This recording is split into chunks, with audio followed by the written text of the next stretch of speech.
Hey, everybody, I'm Tim Sackett. You're here in my blog or you're watching this on LinkedIn or whatever that might be. I'm going to try something new today. I've been writing for years and doing reviews on recruiting technology, HR technology, all kinds of technology. And I had this idea of what if we just, instead of writing about it, did a quick video, had somebody come on, from that company, show us a little bit, not a full blown demo, but just like, hey, give us a flavor and a taste.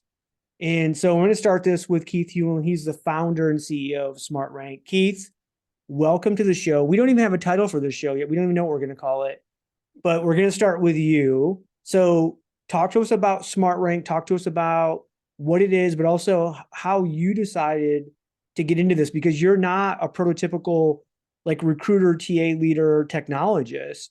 So fill us in a little bit. Yeah, great. Thanks for having me on the show. Yeah. So I've spent the last 2 decades as a hiring manager, as a leader, and hiring a lot of different types of roles. And I would say as a leader, one of the biggest frustrations I always had was hiring.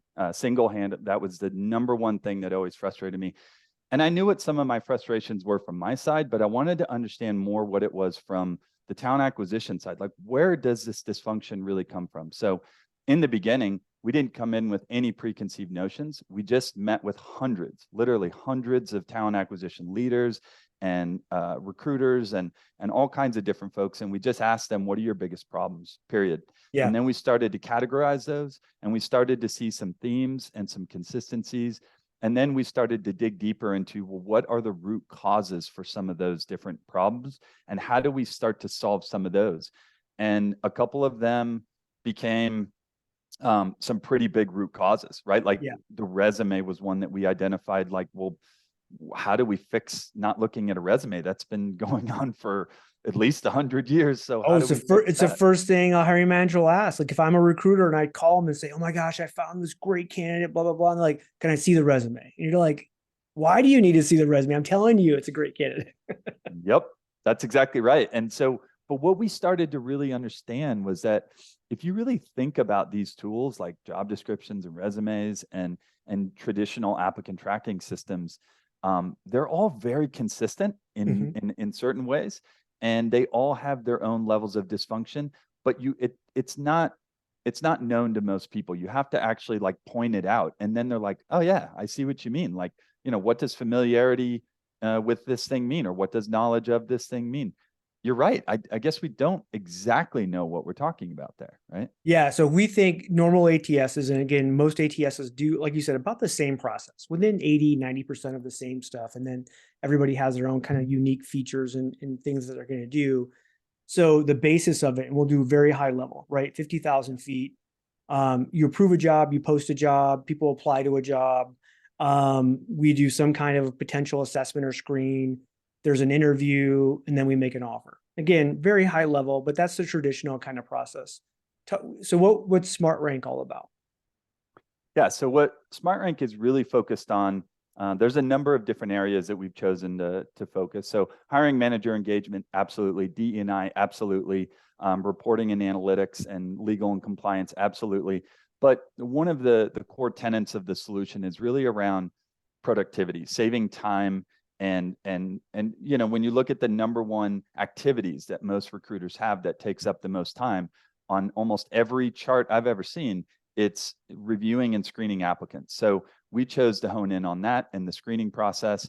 And so our solution stack ranks and filters job applicants automatically without anybody having to open up or look at a resume. We don't even need a resume. If an applicant doesn't submit it, then that's perfectly acceptable. It doesn't really matter. If you want to submit it, great, so that you have it for an interview, if that's what you want to require them to submit. But at the end of the day, we don't need it. And moreover, one of the most important pieces is these aren't just subjective, ways of looking at applicants. This is the important piece here is this is literally what every hiring manager for that particular role is looking for. And that's the important piece. Okay, cool. So let's share your screen and let's show everybody what this, because I think there's probably people going, "Oh, come on, like how do you not do like the resume or some kind of form application? How do we actually get to that point?" So go ahead and share your screen and kind of show us. Yeah, great. So So before we jump in, I'll just kind of mention this. I always like to show these, this is just a typical job description. Doesn't matter how big the company is or how small, what industry they're in. Job descriptions all have similar language, as I mentioned earlier. So, in this particular one, it's for a back-end software development senior principal engineer, broad knowledge of. Anything that comes after that doesn't really matter because we haven't defined what broad knowledge means or deep knowledge or experience with, or, these things don't mean anything. Most recruiters are not subject matter experts and they haven't done the roles that they're hiring for. And so they don't know exactly what broad knowledge means unless somebody defines it, and the applicants don't know either. So that's kind of where the genesis of that problem exists. So again, as I mentioned, SmartRank, and we're looking at a dashboard here. There's two big things. So filtering and stack ranking. I'm going to go to the stack ranking first. So just real quickly mentioning, these are different stages. This is how we filter applicants. And so if we look at let's take a technical role since we were just looking at that back end role. Here's a software C++ for Omaha, Nebraska. So let's look at Kieran. So Kieran is currently ranked 7 out of 235 applicants with an 83% match. I want to just really, really quickly mention that's an 83% match to exactly what the hiring manager said they're looking for. And that's an important note. So do we need to back up and show us how the hiring managers get here, or is this what you're showing? So this is what a recruiter sees. So Alice Cooper up here is actually our recruiter in this case. But I can definitely show you what a hiring manager sees. The hiring manager sees something similar as well. Did you have a question? Nope. Go ahead. No, keep going. So we have, traditional information that you capture, right? Resume and education and experience, and that's all great.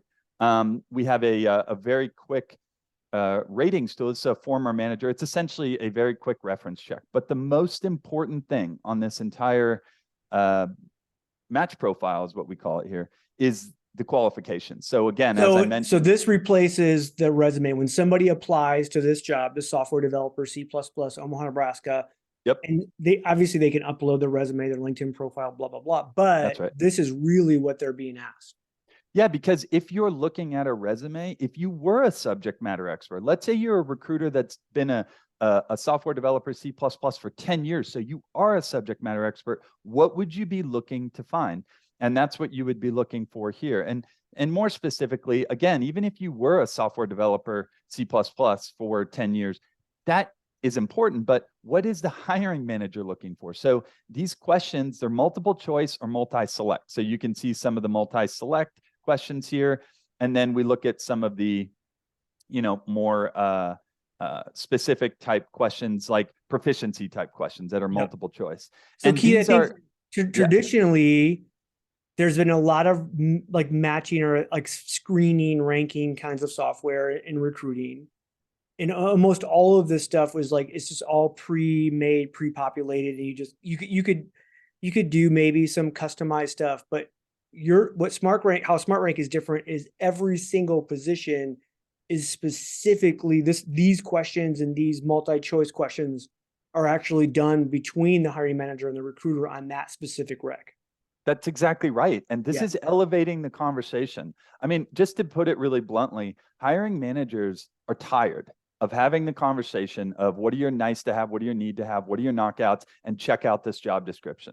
That doesn't really get us anywhere. And I think as we take, so often as recruiters, we go through and we meet with our hiring managers and do kind of the kind of stuff. And we say, okay, well, what questions would you like me to ask to screen? And you're like, and they kind of tell you the questions, but again, they don't trust that you really know, that level of knowledge. So they're just like, whatever, here you go. And let's be fair, okay? Let's say that you've been a recruiter for the last 7 years, and now you've been given this software developer C++. And as a hiring manager, I'm very engaged. And I say, I want you to ask them what their level of proficiency with C++ is. If that person answered by saying, so let's say the recruiter asked that to an applicant and they said, I'm using templating, C++ 11 standard embedded systems design, low-level hardware interactions, low-level threading primitives. What would the recruiter do with that information? Is that good? Is that bad? How would they process that? Yeah. And being honest, like I think tech recruiters would go, oh, well, I will know the difference. But So many of us are generalists, right? We're working for a Right. corporation and we hire C++, programmers. And at the same time, we hire a salesperson and a finance person and Yes. everything, right? Yes, that's exactly right. So, Yeah. so look, take the burden off of the recruiting team. Most recruiters, if you really get them behind a closed door, will admit, I am not a subject matter expert. So I'm matching keywords from a job description and a resume, and then I'm going to pass those over. But again, you can take that burden off because here you get the hiring managers engaged. And instead of saying things like on a job description must be proficient with C++, we just ask Yeah. every single applicant. So from Yeah. a DE&I perspective, just really quickly, and I'll just jump over to the stack ranking, Yeah. 100% of the applicants that apply to this role are getting the same fair and equitable opportunity for an Yeah. interview because 100% are being consistently screened. 100%. Yeah. Well, in the ranking has nothing to do with someone's resume or what school they went to or Exactly. how long or what companies they worked at or anything like that. This is based on how they themselves are answering the questions. Now, could somebody lie? Of course they could, but once they get to the interview, they're going to get blown up, right? So let me say this. No system on the planet fixes liars. If people are going to lie, they're going to lie in a resume, they're going to lie in an interview, they're going to lie when they get on the job. You cannot fix that, right? But here's the thing that's interesting. Most people are not liars. But here's the little nuance. By not saying, by omission, am I a liar? So if you're a recruiter and you say, Keith, do you have sales experience? And I say, yes. Okay, great. You ask a broad question, you got a broad answer. Perfect. Now, what happens if you ask a different question? What if you say, Keith, how many years of experience do you have selling SaaS solutions to Fortune 500 financial services firms like JP Morgan, Wells Fargo, and Goldman Sachs? Now, all of a sudden, that highly specific question, I can be like, oh, I can't really lie on that. So 0, I guess, Yeah. No, I think that's it. Yeah, it makes perfect sense. Plus, I love the fact that the dashboard lets recruiters it gives them a starting point of where to focus Yeah. that is based on something that's pretty predictable versus going like, hey, I have these 235 applicants. I'm going to start going through the resumes. By the time I get to like resume 25, I'm already shot. I'm done. I'm probably going to pick a handful of those first 25, and I'm just going to go after them and then pass them on to the hiring manager if they're interested and we've screened them out. Yep. Versus this, where you go, hey, all 235 had a chance to legitimately answer these questions that the hiring manager wants to know. Yep. Now, that person who was the 230th applicant potentially is our number one person that we never would have gotten to as a recruiter because we just don't have the capacity and time. I'm so glad you brought that up because if Dan Milroy, so in a traditional applicant tracking system, if Dan Milroy happened to apply 234th out of 235, you're probably never going to get to him. And even if you did, he's probably already gone, right? I think it's 10 days on average. Good, Yeah. candidates will be swept up. So if Dan Milroy in our system applied 234th chronologically, but he is the best applicant, he shoots to the top of the stack rank, and you look over here and he's going to go right into this top new applicants filter. So you have multiple ways, and you can even be notified through email if a new top applicant applies. So now you're like, you got 3 different ways to be like, hey, you have got to look at this candidate. They are your top applicant. So as opposed to, traditional type of applicant tracking systems that are, going to say, here's 235 applicants chronologically. These are literally stack ranked 1 through 235. So if we scroll down here and we look, and you want to look at, a 79th ranked applicant, with a 49%, that's fine. But you don't need to, right? There's 2 out of 3, 1 out of 3, 0 out of 1, 0 out of 3, 0 out of 4, 0 out of 4. Like these are obviously not folks that you really want to spend your time with. So what are we doing here? We're effectively replacing this screening process in a way more efficient and effective way. And imagine if a recruiter spends, let's say, half their time screening and reviewing applicants, and now that's down to like 5%. Literally 45% of their time they can reallocate to other tasks. Well, I know, and like I love the knockout question piece as well, because there's certain times when you want to put a role out there that a lot of people are going to be interested in, but there might be one specific thing that you go, look, if they can't make this happen, then I'll give you an example. Like we do some some government cybersecurity roles where they're like, look, this is 100% in office and is going to be in this city where the office is. Yep. And if they're not willing to work 100% in office in this city, then we can't even talk to them. It's a waste of our time. That's And right. so this allows them to go, oh yeah, no, I wouldn't be willing, or I wouldn't be willing to, work in that city or whatever it might be. And you're like, okay, well then, sorry, we just can't, we can't hire you, One of our clients has a requirement for one of their roles where they have to travel 80% or more. So how would you identify that on a resume? How are you going to identify whether or not an applicant is, and by the way, that very quickly gets you down to only the people that's a lot of time. 80% is a lot, right? It's a lot. To be able to, and you nailed it, right? Because applicant tracking systems that are going to be watching this right now are going to be like, well, we can sort people into a different bucket. Yeah, for questions like, are you legally eligible to work in the United States and do you require a visa? We're talking about knocking people out for specific qualification reasons, like which of the following best describes your level of proficiency with Ruby on Rails? I'm only familiar. I've never used it on a work project. Okay, I don't want to talk to you. Sorry, great person, I'm sure, but you're not what we're looking for. Right. And even that location question or that travel question, I think, yeah, for sure. You're like, hey, are you willing to travel 50% of the time? And people go, oh, for sure. But then if you could go in and actually develop, like, would you be willing to, and have like the different options? Because that 50% of the time could be like, you and I might think, oh, it's half the week. Yep, I'm willing to do it half the week. Well, what if it was actually no, 50% of the time is half the month that we need you completely away from your home for 14 straight days in another city, in another country. That's complete, where someone might go, well, hell no, I'm not going to do that, And you're like, but that's what we need out of this job. And I think those are the kinds of details that you can really kind of get into. Okay, we're not going to have enough time to go through all of this because there's a lot. And I really encourage people to go and demo. And I did that on the writing side as well, right? When I reviewed. I know some people are going to go, okay, the DE&I piece of this, for sure, what we're saying is, hey, everybody has an equitable shot of answering these questions and then getting ranked really high and getting through. But also the data side of what you're being able to show. I'd love to be able to kind of show this because you also have a lot of automation built in here. Yeah. This becomes much more, to me, when we first talked about this and we talked about the premise of, hey, here's our core, right, of what SmartRank is. I was like, okay, that's cool. And then you started showing me everything you guys built. And I was like, holy crap, this is full blown recruiting automation as well. And so this kind of layers over the top of the ATS or within the apply process. Yeah, both. So we can work with an ATS or we can be a standalone ATS for a company. It just depends on what their needs are. I will just mention real quickly before we jump over to the data side on the DE&I, you can mask applicant data here. So, you don't have to see their name, or you could see the highest level of education, but not necessarily what school they went to, what year they graduated.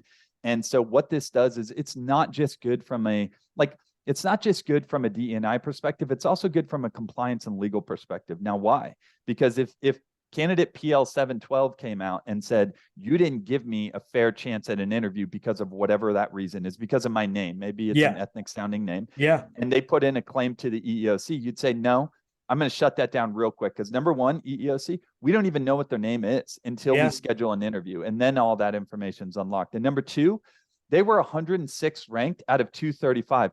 And we didn't rank them there. They ranked themselves. Would you like to know exactly why they got ranked there? Because selected, not us. Strong. They selected the knockout here. That's why. Oh, by the way, they got this question wrong. And by the way, they weren't really exactly what we were looking for. Like, as opposed to a traditional system that's just going to say, why'd you disposition this person? Not qualified for the role. And why weren't they qualified for the role? I guess we're going to dig into the resume to find out, right? Yeah, no, for sure. Yeah. Yeah. So I think let's jump over to two quick things on the data side that I think is critical. So one of the things actually is related to this travel question that we just talked about. I wrote down a note here because I wanted to mention this. So within our system here, we've got the answers to how every applicant answered every single question. Now, why is this important? Let's say that you are a hiring manager, and this could be salary, or let's use the travel example. Let's say you say that I need to require that every single person travels up to 80%. And then you put this out there, you get 175 applicants that apply. What you can now go back to is your fundamentally changing the nature of that conversation and the feedback loop when you come back in. Because you come back in with data and you say, look, I just want you to be aware. We had 175 people apply, and only 17% are willing to travel up to 80%. So you're immediately taking our total applicant pool and reducing it by 83%. And so often as recruiters, all we get is that kind of frustration from a hiring manager going, like, there has to be more candidates. Why isn't there more candidates? Blah, blah, blah. And now we can go, well, look, there isn't more candidates because you asked for this, and that knocked out 83% of the entire applicant pool. That's right. If you were to actually make some adjustments to that, we could actually exponentially increase that applicant pool. That's exactly right. And let's go back to the applicants for a moment. Really quickly on that note, also is this idea of being able to, let's say this isn't a 92%, let's say it's a 21%. How does that fundamentally change the conversation? Well, you walk back in and you say, we had 235 applicants. Our number one qualified person is a 21% match. So hiring manager, you're looking for a unicorn. You're looking for a unicorn. You can either hire the 21% knowing they're a 21%, or you can relax your criteria a little bit here. Well, and having that conversation as a recruiter with a hiring manager is so much better than what we do now, which is like, we just can't get anybody to apply. And we feel like, your salary's out of whack, or we feel like you're asking for too much for what we're willing to pay or whatever. But having the data to be able to show that and say, look, we had 13 people apply and the top one was 15% match is an amazing conversation to be able to have, not only with the hiring manager, but potentially with, finance, the compensation team, like everybody involved, right? To say, hey, you're trying to force us, and you're blaming us that we can't hire somebody, and you're asking us for something that's just not out there right now. That's exactly right. And to one of the things you just said there about we're just not getting enough applicants. Let me touch on something here. So in our conversations, we talked to a lot of people, and they were saying, our biggest problem is we just don't have enough applicants applying. And I would say, well, do you have an ATS? They'd say yes. I'd say, how many applicants do you have? They'd say 60,000. I go, there's 60,000 people that have already applied to your company, so shown some interest. Why don't you just go mine that database? And I usually get a smirk or a smile like, yeah, buddy, you go back and mine that database and look through old recs and old resumes. No, we're not going to do that. So the way we solve that problem, because we have this data, this very micro level of data on every single applicant, we can hit one button. Now, what did this just do when I hit that? It looked at every answer to every question for every application for every applicant. And now it's coming back and taking that data, cross-referencing it with the specific data that we're looking for in the software developer C++ role. And it's giving us pretty much exact matches because it says, these are the scores, the highest scores you're looking for, and these are the answers to the questions you want. These are the people that have answered those. The only reason it's not 100% probably in this case is because there may be one or two questions that this applicant hasn't answered that are new for this role. But if you're happy and you want to recommend them, you just hit a button and say recommend. Or maybe you're like, I'm so low on applicants now, but I get all the way down to an 83%. Yeah, let's get all of these. I'm going to recommend them all. And in 2 clicks now, I've sent out people that I know are qualified, to apply for this role. And it sends something out saying, we know it's a template, you can change it. And it says, we know that you are statistically a good candidate for this role. We've run the numbers, and please apply. And now the applicant's not just like, oh gosh, I got to apply to another role. They know that they are numerically going to be have a good chance at getting an interview. No, it's a completely different conversation. I think when we talk about like sourcing as well, and just the underutilization of our own database of people telling us, I applied, I want to come work for you, I love you guys. Yep. And then we continue, then we just throw them in a database and forget about them. And this is a great way to, I think, uncover a lot of that talent that's there. Yeah. So switching gears a little bit, Tim, this is the more along the automation pieces. So, traditional applicants tracking systems, a lot of times they will, if you're a recruiter, you walk in, you got a list of your recs, you've got how many people applied, you get in, you start making your way down through that list, right? Yep. So we thought there's probably a better way to do this. So we do it by stages.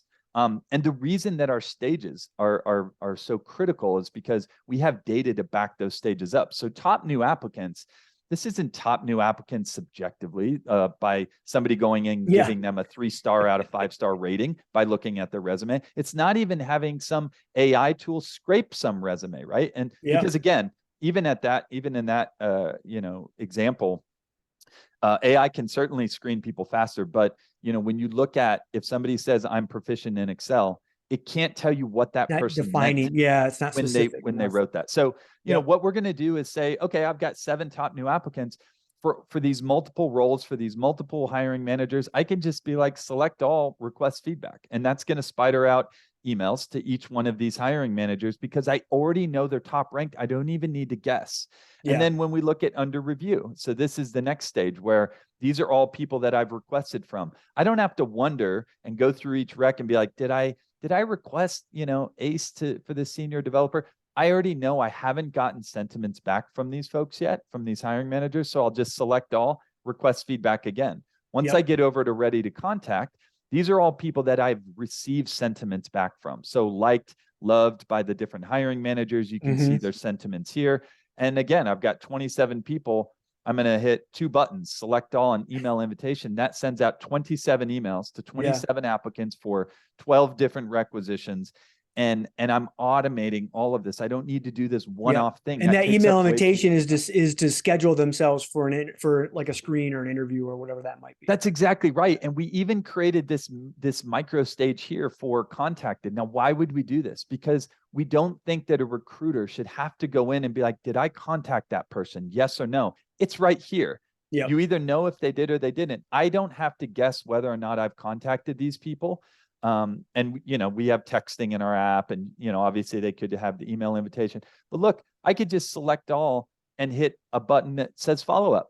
And now that sends out 133 emails for 27 different requisitions saying, hey, we already reached out to you once, but we haven't heard back. Would you like to meet with us? In fact, we could take this to the next level and actually go through here and auto follow up. So I could say, 3, we're going to send out a maximum of 3 and we're going to wait 24 hours or 48 hours. You change these to whatever you want. And now it's going to auto follow up. So you don't even need to click those 2 buttons. It's going to automatically do it for you, or even auto invite. So this would be, a hiring manager, as soon as they say, I like this person, 1 hour later, it's going to automatically send that out to the applicant. You literally don't click any buttons, or you could go down to auto disposition. So for all those people we know are knocked out already, then we don't even need to send them a disposition. 48 hours, 72 hours later, it's going to automatically do that. That's going to help companies' brand immensely because applicants are tired of sending in applications and hearing nothing. It's one of their biggest frustrations. Okay. We're getting way into the weeds, and I want to say that for people who really want to get there. So let's stop sharing the screen, get back to you and I, talk a little bit, because I have a couple of questions that had come up, that I think as we were talking. One is, so this is way different than what we do it now. Again, I'm a fan, so I think this is a way better way to do it than what we're doing right now. Right. But it's a huge change management. I can foresee recruiters watching this going, there is no way in hell I'm going to get a hiring manager I can't get them to respond to a candidate I send them. How am I going to get them to write 10 questions, 5 questions that matter for their rec? Respond to that. Okay. So a couple things there. Number one, I'll just be very transparent about this. Companies that just want to live in the status quo need not apply to SmartRank. This is not for companies that want to make very little change and don't really want to solve like these problems in a major way. If they're happy with the status quo, no problem. We work with companies that are very innovative and really want to make some huge change. You can't plug technology in and press a button and it just automatically does magic. It doesn't work that way. Nothing in life works that way. There's no hack for big problems. Garbage in, garbage out, right? We have to put good stuff in, expect good things out. That's right. You have to put work and effort into any of these things if you really want something to come out at the end. You can put little work and little effort in, and you will get a little reward out of there. So I just had to kind of preface that. Now, I would say that hiring managers, I think that there's this kind of a stigma attached to the fact that, there's like a worry from a lot of talent acquisition professionals because they're worried that hiring managers aren't going to do this or do that. But that's because hiring managers are frustrated. I'm saying this with 20 years and well, all my friends. they haven't had a good response, or they haven't had a good you know, like service, right? They just haven't had that from talent acquisition. They're just like, oh, they're making me jump through another hoop, and it's gonna end bad. So they haven't seen it, what it can look like if it's good, you know. They're tired of looking at, I'm just going to tell anybody that's in talent acquisition right now, your hiring managers, I'm speaking for hiring managers. Yes. They're tired of looking at your job descriptions. They're tired of answering what your nice to have, need to have, and knockouts are. Change the game. You have to elevate the conversation and you will get more respect. And the hiring managers in our system love this. Why? Because they don't need to hope and rely on somebody else, a third party, to try and get across what their exact qualifications are. They can simply, so I'd suggest anybody that's like, oh, I don't know, they might have a problem. Put this in front of your hiring manager before you even make your decision. Yeah, and see what I they can say. tell you right now, like if we sat in front of, let's say we went into a corporation and they had 25 hiring managers, and we just had this conversation that we just had with them, all we would see is nodding heads. Like, yes, this is exactly what we want. Yes. Again, what we know from recruiting, though, is what they say they want, then the actual do becomes two different things. Yeah. I think the one failure we do in TA a lot is that we want to do change management, but we do change management in massive change management. We try to do, okay, tomorrow we're changing everything. This is the new process and everybody has to do it, versus going, you know what? I have a hiring manager that I know has a lot of pain right now, a lot of frustration, really needs our help. I'm just going to work with that hiring manager, and we're going to start this process with that person. We're going to make it successful. We're going to reiterate. We're going to get through whatever we have to do to make sure that it works well. And then that hiring manager themselves will talk to other hiring managers, and people will go, wait a minute, I want to do that same process. Why can't we do that? And you're like, okay. And then you start rolling it out little by little, versus what we traditionally do, which is, hey, we have a new process in HR, bam, and we jam it on everybody and people hate it, you know? That's exactly right. I will talk to companies sometimes, and I will talk to the TA, the leader in TA, and I'll say, how's your relationship with your hiring managers? And I'll get answers like, it's great. We have a really, really strong relationship with them. And then I'll talk to leadership literally at the same company, and I'll say, how is your relationship with your talent acquisition team? And you get a completely different story. So let's just get real. Right? That's what I try to tell everybody. Let's just get real. You can say one thing, but that doesn't make it reality. Talk to these teams and ask them, do you like the service? Do you like what we're providing? Do you like our process right now? Does this help you? Because I'll tell you, it's not just reviewing resumes. Nothing is more frustrating as a hiring manager than sitting 30 minutes into an interview and realizing that that person doesn't check a screening box. I'm not talking about asking some deep level behavioral or situational question in an interview. I'm talking about a check the box. You shouldn't even be sitting in this room with me unless you have this. And now I just figured out you don't have it. It's a screening question. And now I got to figure out how to get myself out of this interview. That is what I love about this too, from the TA perspective, is that, you know, when a hiring manager and a recruiter, right, they're going to work together. You're going to kind of guide your hiring manager down this question path, right, of creating these. And it's going to, I mean, you're going to get better over time. But when that first reiteration goes out and all of a sudden you start sending these, you know, the candidates that apply that are higher ranked to the hiring manager, and they're just like, no. They have some skin in the game, right? Because they're the ones that, like, hey, you just didn't put enough effort or time, or, you know, or understanding into the questions that you needed to ask, because to get to that, like, that level of, like, candidate that we know is going to be good. And so I love that piece of it, because when they say no to a candidate, they have to kind of look inward a little bit now and go, oh, wait, okay, I should have asked differently. And then we can immediately go in and change that, right? And then actually probably reach out to all those people that didn't answer that question and have them answer it again and see how they would answer that, you know? I love that you say that. We have a term internally here we call the triangle of accountability.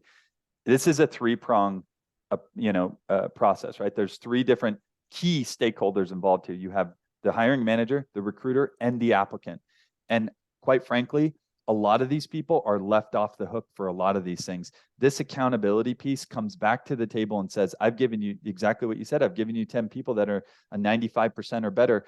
If you're still saying no, then you need to tell me exactly what's wrong with these qualifications that you came up with. Yeah. And again, it's meant to be a bridging this partnership, right? It's meant to be bridging this gap that exists right now. So they're working together. Okay, let's figure out what that other question is. Oh, we didn't have that question in the first round. Okay, well, let's get that question now and let's see if we get better results. And we have seen that happen with our clients. This isn't meant to be you just create 10 questions and you're done. I mean, yes, a majority of the work is done up front, but then once you do that, it's an iterative process. Yeah. Are we getting the data we want? And is this exactly what we're looking for? So from the clients that you've been working with already, tell me one thing that you learned through this process that you were surprised by. That's a really good question. Well, so I would say that one thing that was kind of surprising is that area where hiring managers, there are some cases where they don't know exactly what they're looking for, right? Yeah. And not just hiring managers, but anybody that's looking for these roles. And so we really had to dig into what these things actually meant. And when we did that, we're getting down to a level that is critically important, because let's just be real. If hiring managers don't know exactly what they're looking for, how on earth is a recruiter expected to find that person, right? That is an impossible task. That's not a hard task. That's an impossible one, because they're looking for something that they don't even know what they're looking for. So Yeah. I'd say that's one of the things that came out of it. And the data comes back and tells us. That's the best part, is we're not having this anecdotal conversation, because again, if they come back and they're just like, I've looked for these, what are you looking for now? It's an anecdotal conversation. The hiring manager in their mind is like, well, you're not looking in the right places. You're not looking for the right people. Like, what are you doing wrong? No, we're all on the same page here. We have the right qualifications, or we don't have the right qualifications, but let's figure them out. And the data tells us all of that. By the way, I love this process of being able to use this internally as well for internal mobility, because so often we just go, oh, Keith is a great performer and let's have him apply, versus, and then as TA people, we constantly have this like, well, we have some internals, we have some externals, and we tend to not necessarily put them through the same process every time, right? But at the end of the day, it's like, hey, to do this job, here's what we need, That's right. and I also think it helps our internals understand, like, oh wow, I had no idea, right, that part of this job would be doing this at this level, and I don't have that experience right now. And I think that's another good way for us to kind of say, okay, hey, you went through as an internal, you took this, we understand exactly where you were compared to other candidates, but now we can also use this information and data, and they can use it to kind of help prepare themselves for the next time that job comes open, right? Where do you Yeah. have to be at? What kind of experience do you have to get? So there's an internal mobility piece here too, because so often we find these teams that are starting to go down and do two different processes for internal versus external. And what they find out then is a lot of internals are failing in that job because they weren't prepared or ready for the job that they were going to take. I know a customer that had an EEO claim Yeah. because of an internal candidate that got passed up for somebody else. And I won't go into all the details, but there was an enormous amount of work they had to do for the next 2.5 years just to kind of satisfy some of those requests that the EEOC had on them. So yes, being able to have that be, fairly black and white, to say, here's 2 applicants, and this person has way better qualifications, whether or not they are what we're looking for from a demographic type of perspective, like, well, they haven't been here long enough, or they haven't done this or whatever. I'm talking about, no, can they do the job? Because this is what we're looking for. It's creating equitable opportunities for people, because we're getting away from all the other stuff and just getting to, this is what we need you to do on this job, period. This is what we're looking Yeah. at. And again, I love the data that SmartRank gives the TA team and the HR team from a compliance standpoint, to be able to kind of, protect themselves and mitigate that risk. And I know there's probably people out there going, well, wait a minute, what? We need to have the resume, or we need to have the application. You can get that within the process, right? This is the front side of an apply process. And maybe on the backside is when you say, oh, by the way, right, if you don't have a resume, we have to have you fill an application, stuff like that. At that point, the candidate's already in it. They're invested, right? And they want to be a part of this. And so I don't think it's a real major loss. And like you said, even within that process, even on the front side, you can still ask them for those kinds of things and have them screen themselves in a really robust way. Okay, we're going to get out of here. Tell people if they want to learn more, they want to get a demo. How do they do that? Yeah, appreciate that. So you can either email me directly. I'm happy to just take any emails. My email is keith@smartrank.ai. That doesn't stand for artificial intelligence. It's actual intelligence. I like to change that up a little bit. And they can also go to our website, just at www.smartrank.ai. And if they're interested, they could hit on one of the web forms there and just put their information in, and we can have a conversation. And, I'll say this, like I said in the beginning, or just a few minutes ago, our solution isn't for everybody. It's for talent acquisition teams that are truly innovative and really want to make some changes here. Reporting and things like that, it's great. We do help with metrics, but we help with non-traditional type of reporting metrics and data. And that seems to be something that's really important. So would love to talk to anybody. And Tim, I really appreciate the opportunity. And I love talking shop, and you and I do this, just privately, and we'll talk through things. And I think people would be amazed. I encourage people to just go demo, because what he showed you is just really maybe 25% of what SmartRank has. Like, it is a really robust system that I think is great. And by the way, a startup, right? So, and a startup that kind of came out of a hiring manager's lens, which again, I love.